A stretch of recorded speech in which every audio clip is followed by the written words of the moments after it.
Welcome to the Deep Dive. Today, we're taking a close look at Sean Diddy Combs, Hmm. a figure who really seemed to embody hip-hop success for decades, building this huge empire. But now, well, that image is pretty starkly contrasted by some very serious allegations and now federal criminal charges. Yeah, it's a dramatic shift. Our sources for this, it's a mix. Articles, news reports, legal commentary. They really track this whole thing. Exactly. So our mission here is basically to unpack all that, pull out the key insights, and try to understand the trajectory. How do we get from, global brand recognition and massive success Right. to federal raids, all these lawsuits, and a criminal trial that's actually happening right now? It's quite the fall. Okay, let's unpack this. Maybe we should start at the beginning. His rise. Sure. Sean Combs, born in Harlem. His father was murdered when he was really young. And his mother, worked incredibly hard, tried to give him a different path, moved him out to Mount Vernon, sent him to Catholic school. Right. And the sources mention how that early ambition might have been fueled by some pretty tough conditions he experienced. Yeah, there's that quote people bring up about waking up with 15 roaches on my face in the South Bronx projects, I think. He apparently said that memory really drove him, made him determined not to take less in life and always fight back. Hmm. And he got his start pretty early in music, right? An internship? Yeah, at Uptown Records. And he wasn't just fetching coffee, he was involved in helping develop artists who became massive, like Mary J. Blige, Joe Oh, Pesci. no. Okay. And then 1993, that's the big one. He founds Bad Boy Records. Bad Boy, that's where it really exploded. Discovering and developing people like the notorious B.I.G., Usher. Huge That's names. absolutely huge. But he wasn't just the guy behind the desk. No, he stepped into the spotlight himself. Totally. Massive hits like I'll Be Missing You, that whole No Way Out album, won Grammys, topped the charts. And changed his name a few times? Oh, yeah. Puff Daddy, P. Diddy, and most recently, Love. Right. But it wasn't just music, was it? He built this whole business empire. Oh, definitely. The sources really detail this. Sean John Clothing. That won a CFDA award, didn't it? Pretty prestigious. It did. Though later on, there were those sweatshop allegations that came up too. And then Ciroc vodka. Big partnership there. Revolt TV, investments in Aqua Hydrate, esports. He was everywhere. So the public image was just immense wealth, power, influence. One of the richest people in hip-hop. Got the star on the Hollywood Walk of Fame, key to New York City. All the accolades. He really built this incredible empire, became this cultural icon. Yeah.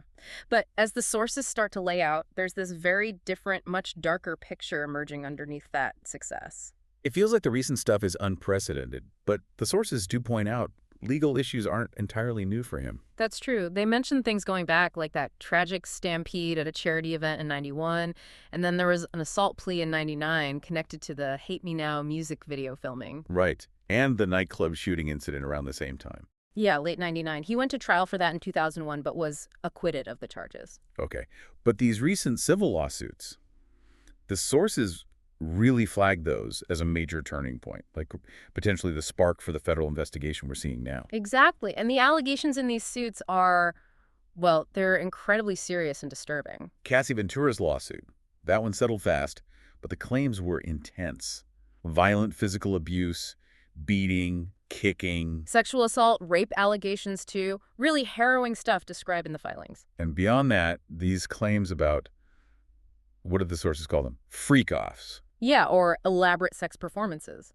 The allegations paint a picture of coercion, people being filmed without full consent, and the alleged use of drugs. They list cocaine, GHB, ecstasy, meth, oxycodone to control people, apparently. Wow. Hidden cameras, compromising footage being used. Yeah. It's a lot. And specific acts of alleged retaliation, like that claim about him destroying Kid Cudi's car because he didn't want him dating Cassie. It just kept coming, didn't it? Yeah. Other accusers started coming forward, too. Right. Crystal McKinney, alleging sexual assault and drugging. April Lampros, saying assault started when she was just a college student. Dawn Richard from Danity Kane, she claimed she saw violence against Cassie and also witnessed sex acts involving young girls. And even older allegations from the 90s. Yeah, Joy Dickerson-Neal and Liza Gardner came forward with rape allegations dating back to that era. And then there's Rodney Little Rod Jones, the producer who worked closely with him. His lawsuit had some really specific claims. Very specific. Allegations of unsolicited groping, being made to work in the bathroom while Diddy showered nearby in a clear stall. That's quite an image. It is. And his suit also brought in Diddy's chief of staff, Christina Carrorum, alleging she ordered sex workers, distributed drugs. Some reports even compared her alleged role to Ghislaine Maxwell's. And Jones claimed he had proof, photos, videos. He claimed to have evidence, yeah. And the sources say he's reportedly living in hiding now, actually afraid for his safety. Understandable, given the claims. Now, with the older allegations, the sources do mention the difficulty, like proving things from the 90s with DNA. Sure, evidence degrades, but they also make the point that sexual assault cases often hinge on testimony. It doesn't always require physical evidence. Right. And what seems striking here is how all these civil suits, even the newer ones bringing up older stuff, they just built this momentum. Exactly, a kind of critical mass of allegations spanning years, decades even, and the sources suggest that's what finally got the feds seriously involved. Which leads us to the raids. March 25th, 2024. Simultaneous raids on his places in LA and Miami. Yeah, big news splash. Diddy's lawyers immediately called it an unprecedented ambush, talked about military-level force. But law enforcement sources pushed back on that, didn't they? They did. Some experts quoted said, given the intel they reportedly had Diddy being armed, having bodyguards, that kind of tactical approach was actually appropriate, not excessive necessarily. Okay. And what did they reportedly find in those raids? Initial reports mentioned guns, quite a few AR-15 style rifles, some apparently with serial numbers removed. Also drugs like ketamine. But the big thing seemed to be the digital evidence. That's what the sources really emphasized. They seized a lot of devices. And reports suggest this included videos, messages, statements from people suggesting they were held or participated in acts against their will. The idea being people lie, but video does not. Sort of, yeah. That digital trail could be crucial. And then, not long after the raids, came that CNN video. May 17th, 2024. Oh, that was huge. The 2016 hotel hallway surveillance footage. Showing him assaulting Cassie Ventura, shoving, kicking, dragging her. It was brutal to watch, and the sources describe its release as this massive turning point in public perception. Suddenly, for many, it was like, okay, she was telling the truth. Any lingering doubt seemed to evaporate for a lot of people. Did Diddy respond to that video directly? He did. He posted an apology online, said he took full responsibility, called his actions inexcusable. But Cassie's lawyer wasn't buying it.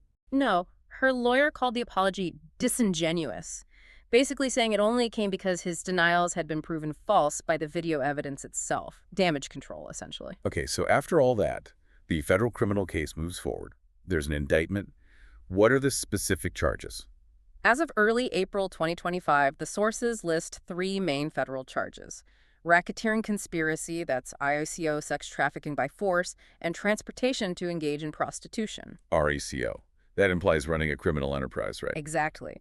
The charges allege he operated this enterprise that used force, fraud, or coercion to recruit and transport people, specifically mentioning a victim to for prostitution between 2021 and 2024. And in court, what have the arguments been like? His team tried to challenge the video. Yeah, reports say his lawyers argued the hallway video was altered or misleadingly edited, tried to get it dismissed. Prosecutors, on the other hand, pushed back hard, and they also brought up allegations of witness tampering. Witness tampering, how so? They alleged Diddy contacted potential witnesses after subpoenas were issued, even apparently offered to pay one victim's rent if she supported him publicly. Wow, that's serious. Very serious. And prosecutors used those tampering allegations as a key reason why he shouldn't get bail. They argued he was a flight risk and could intimidate witnesses if released. And has he been granted bail? No. Sources say he's been denied multiple times, even after offering a reported $50 million bond package. So he remains in custody. He's at the Metropolitan Detention Center in Brooklyn. Which houses some other notable figures. Yeah, the sources mention R. Kelly, Sam Bankman-Fried, Ghislaine Maxwell have all been there. And the trial itself. It started. Trial date was set for May 5, 2025, and reports confirm it began, with prosecutors opening by alleging he ran a criminal enterprise. So it's actively underway now. Beyond the court case, have there been other consequences? Yes, definitely. Howard University, for instance, revoked his honorary doctorate they'd given him. They also returned his $1 million donation back in June 2024. That's significant. It really makes you wonder, looking at these allegations spanning decades, now leading to federal charges, what does this all say about the structures of power, maybe silence within entertainment? The sources definitely explore that angle. They talk about a potential culture of silence, maybe a tremendously loyal network around him that might have enabled alleged behavior for years. So it might not just be about one individual's actions. Possibly. Some commentary suggests looking at a larger web of deception or asking questions about a system that perhaps prioritized image and money over accountability. Hmm. And the sources draw comparisons to other big names who faced accusations, right?